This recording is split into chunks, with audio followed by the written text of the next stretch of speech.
ईसा Berlin एक ऐसा नाम, एक ऐसा रैशनलिस्ट थिंकर, एक एनलाइटनमेंट का स्टॉन्च सपोर्टर विद्वान है, जिसने बहुत कम लिखा, जो कि एक्सटेम्पर अपनी फिलॉसफी को रखने की क्षमता रखता था। उसका 20 से 30 पेजेस का एक छोटा सा लेख टू कॉन्सेप्ट्स ऑफ लिबर्टी बड़ा फेमस हो गया। बेसिकली उसने पॉलिटिकल थ्योरी में एनालिटिकल रीजनिंग को पेश किया। मूलतः वे धंधे से हिस्टोरियन और फिलोसोफर हैं, और कहीं ना कहीं वो मानते हैं कि जो 18th सेंचुरी में जो जर्मन रोमांटिसिज्म जो आता है, वो बेसिकली जर्मनी के पिछड़े होने से विद फ्रांस से साइंसेस में या अन्य उसमें पिछड़े होने का एक रिएक्शन है, उसको ये वो मानते हैं। और वो उनकी अगर फिलॉसफी को, ब्रॉडर फिलॉसफी को देखें तो नेशनलिज्म भी एक रिएक्शन ही था उनका, जो कि दूसरी रेसिस से हार गए थे, दूसरी नेशन से पिछड़ गए थे। उनके अंदर का एक विक्टिमहुड था, जो कि फिर कलेक्टिवली अपने हित के लिए लड़ता है कि हम पीछे रह गए इंडिया, क्योंकि ब्रिटेन ने हमारा शोषण किया, क्योंकि हमें हमारा स्पेस नहीं मिला। मतलब तो नेशनलिज्म भी अपने आप में एक विक्टिमहुड का ही कॉन्सेप्ट है, ऐसा बर्लिन कहते हैं। जैसा कि रोमांटिसिज्म जर्मनी में आता है, फिर बाद में उसको ब्रिटेन में भी लोग पिक करते हैं। उनको रोमांटिसिज्म से ऐसा कोई दिक्कत नहीं, दिक्कत है जब रोमांटिसिज्म इरेशनैलिटी को जस्टिफाई करने लग जाता है और इम्पैशनेट, बड़ी ही रीजन्ड अंडरस्टैंडिंग, मानव की अंडरस्टैंडिंग को चैलेंज करने जाता है इमोशंस के नाम पे। इसीलिए उन्होंने हार्डर, अपना ये फिट्स और गोथ, इस तरह के विद्वानों की आलोचना की। वो मानते हैं कि इन लोगों की थ्योरी से अल्टीमेटली ये हो गया कि ह्यूमन एग्जिस्टेंस का मतलब एक्शन हो गया।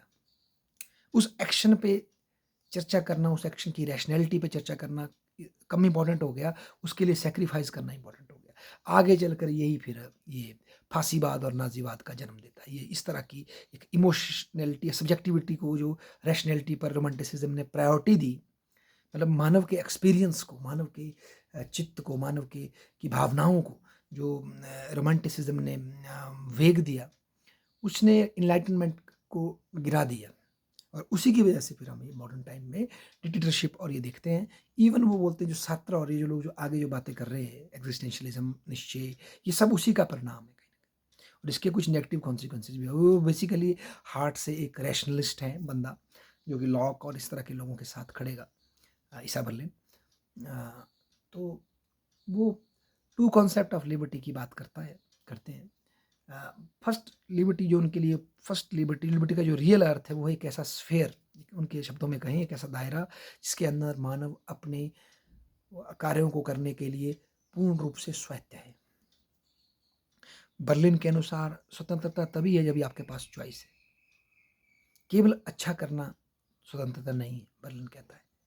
अच्छा या बुरा, इन दोनों में चुनाव करने की क्षमता रखना, ऑटोनॉमी रखना ही मानवता की स्वतंत्रता की निशानी है, ऐसा बर्लिन कहते हैं।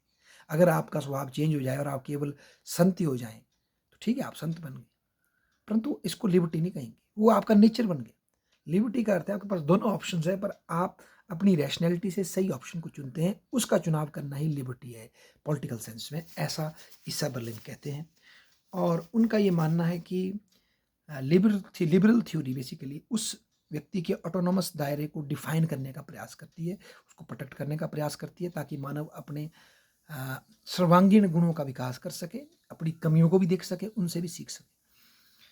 और फिर प्रश्न आता है, वो बोलते हैं कि इस दायरे में हस्तक्षेप तब होगा समाज का, राज्य का, यदि आप इस दायरे का प्रयोग किसी दूसरे के अधिकारों को हनन करने में, उसे चोट पहुंचाने में, या स्पेस ही लिमिटेड है और आपका दायरा बढ़ने से दूसरे का दायरा श्रिंक हो रहा है बहुत ज़्यादा, तो उसको फिर आपके ऊपर एक रैशनल चेक लगाया जा सकता है, आपके ऊपर रेस्ट्रेंट लगाए जा सकते हैं। पर बर्लिन फिर पॉइंट आउट करते हैं, रोक लगाना किसी भी तरह से लिबर्टी नहीं, लिबर्टी का अर्थ है फ्रीडम। अब वो बोलते हैं कि इसी को अगर हम देखें, इसकी एक एक्सटेंशन और आती है मॉडर्न टाइम्स में, और वो आती है कि व्यक्ति अपना स्वयं का मालिक है, लिबरल है, उसको फ्रीडम है, उसको अपने को डेवलप करना है, लिबर्टी है उसको, तो वो अपने को डेवलप तब करेगा जब उसकी पूरी कैपेसिटी उसके पास हो, और इसके लिए उसके पास सेल्फ गवर्नमेंट होनी चाहिए। अब सेल्फ गवर्नमेंट तो अकेला व्यक्ति तो चलाएगा नहीं, क्योंकि हम समाज में रहते हैं, तो समाज में रहते हैं, इसीलिए हमें एक स्टेट फॉर्मुलेट करना पड़ेगा जो कि लोगों की पॉपुलर विल को रिफ्लेक्ट करेगा, लोगों की इच्छाओं को रिफ्लेक्ट करेगा और फिर लोगों के कल्याण के लिए कार्य करेगा। और यहीं से वो थ्योरी निकलती है जो कि वैसे तो वेलफेयर स्टेट में जाती है, अगर ज़्यादा एक्सट्रीम हो जाए तो टोटलिटेरियन स्टेट को पैदा करती है, जिसमें कि व्यक्ति का स्वयं शासन के नाम पर उसकी इतनी एक्सटेंशन हो जाती है कि कलेक्टिवली एक टोटलिटेरियन स्फेयर बन जाता है, जहाँ की फिर ये जो टोटलिटेरियन स्फेयर बनता है मानव की भलाई के लिए, ये फिर जो व्यक्ति का एक ट्रेडिशनल जो लिबर्टी का एक ऑटोनोमस दायरा है उसको खा जाता है। जो ट्रेडिशनल जो लिबर्टी का अर्थ है कि एक ऐसा क्षेत्र जहाँ व्यक्ति पूर्ण रूप से स्वायत्त है अपने डिसीजन लेने के लिए, उसको फिर ये स्वयं शासन के नाम पर उस पर कैप्चर कर लेता है और तानाशाही को जन्म देता है। ऐसा ईसा बर्लिन अपने टू कॉन्सेप्ट्स ऑफ लिबर्टी में बताते हैं और वो बोलते हैं कि आज स्थिति ऐसी होगी कि इन दोनों के बीच में एक खाई पैदा हो गई है, इन दोनों कॉन्सेप्ट्स के बीच में। और ईसा बर्लिन का ये मानना है कि rationality, enlightenment, reasoning, dispassionate understanding ज़्यादा इम्पॉर्टेंट है एज़ कंपेयर टू इमोशन से, जैसे कि नेशनलिज्म पैदा करता है सब्जेक्टिविटी से, जो कि रोमांटिसिज्म लाई हमारे उसमें।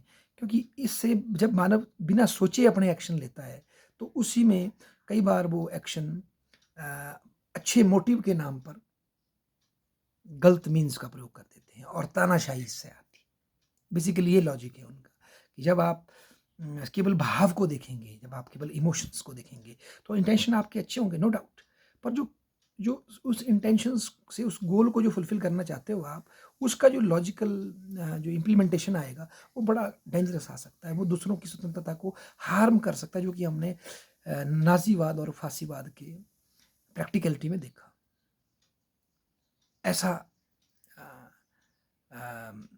बर्लिन कहते हैं। बर्लिन का मानना है कि इन सब तरह के वादों के पीछे जो कि ज़्यादा मतलब सब्जेक्टिविटी को आगे बढ़ाते हैं, मेन मूवमेंट जो है वो रोमांटिसिज्म ही रहा है। और कारण ये था कि जर्मन जो है रिलेटिवली फ्रांस से पिछड़े थे।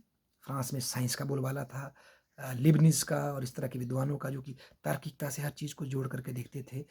उनके सामने जर्मन में इन्फीरियरिटी का कॉन्फ्लिक्स था और इसीलिए उसको टैकल करने के लिए उन्होंने रीजनिंग को छोड़ करके इमोशनलिटी, मानव के भाव, मानव की सब्जेक्टिविटी पे फोकस कर दिया। और इसको फिर बाद में later on English poets, Wordsworth और इन लोगों ने कैप्चर कर लिया और यही सेंटिमेंट ग्रो करता गया। और बाद में रूसो भी आधा इसको रिफ्लेक्ट करता है, कांट भी आधा इसको रिफ्लेक्ट करता है। वो बोलते हैं बीच में कुछ मतलब मिडल इस तरह के मतलब विद्वान रहे जिन्होंने की रैशनल भी थे पार्टली, पर बहुत ज़्यादा उन्होंने सब्जेक्टिविटी को फोकस कर दिया। और बाद में इसका लॉजिकल कंक्लूजन जो हमें आकर के फिर बाद में दिखता है, ये जो टोटलिटेरियनिज्म के राइज के ऊपर, ऐसा बर्लिन कहते हैं। धन्यवाद।